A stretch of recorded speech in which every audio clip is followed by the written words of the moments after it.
And he was like, okay, tell me more.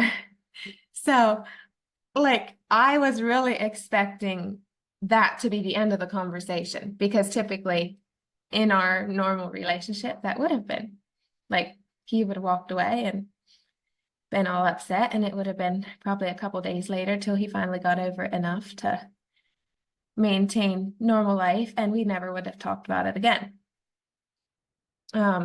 So I gave him examples of what I was talking about, and he was like, okay, so how could I have done it different to not make you feel attacked? Anyway, it was just, yeah, we ended up about a 5-10 minute conversation, and I felt better and we were good to go. And he was like, okay, yeah, that makes sense. He's sorry for going about it that way, and he will try to remember that the next time.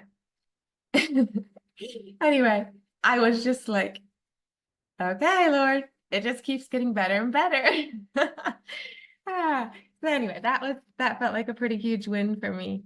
It was, yeah, I could have danced right there. That's what fairy tales are made of. I love seeing the joy on your face as you told us that story. That's so good. Amazing how God's working in your family. So go, Katie, let it out. Unmute. I'm trying to contain myself. Nina, when you say these things, I remember the girl we met. You were in your car getting Wi-Fi from some public entity, a library or something, parked outside the library. And I remember thinking, she is so small. Not a judgment about you, watching you hold yourself into a tiny little shape and poke your head up a little bit to say, I think this might be what I'm experiencing. What about when this happens? And there was so little, you felt like you had to contribute.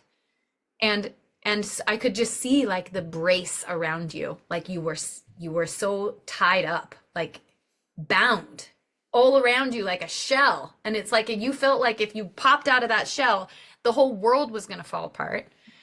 And now you're just telling your husband the truth and he's listening and you guys are working together and going forward instead of packing a bunch of crap into your backpack of your life that you have to keep being hunched over with it in there. It's out.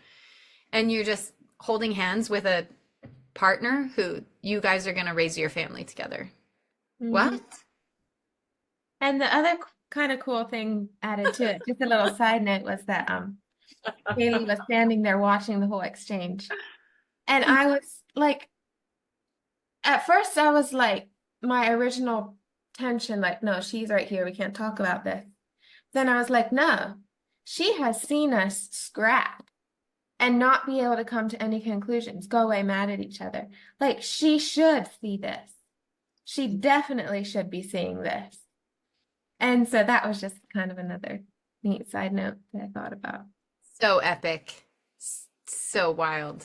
It's so wild to watch you go from that little encased in that shell of fear and worry and chaos into this is who I am. This is how I feel. When you just said a minute ago, I was so angry. I've never heard you say that with confidence before. You've been like, I wonder if maybe what I wanted to feel was angry, but that's not really acceptable. So I probably wasn't angry. That can't be what it was. And now you're like, I was ticked. So I went outside. There you are. You're here now. This is so awesome. I am beside myself. If you think you're seeing me right here, you're not. I'm actually over here next to me. This is so awesome. Wow, guys. I have breakouts ready if we're ready. Alyssa, you want to roll out the questions?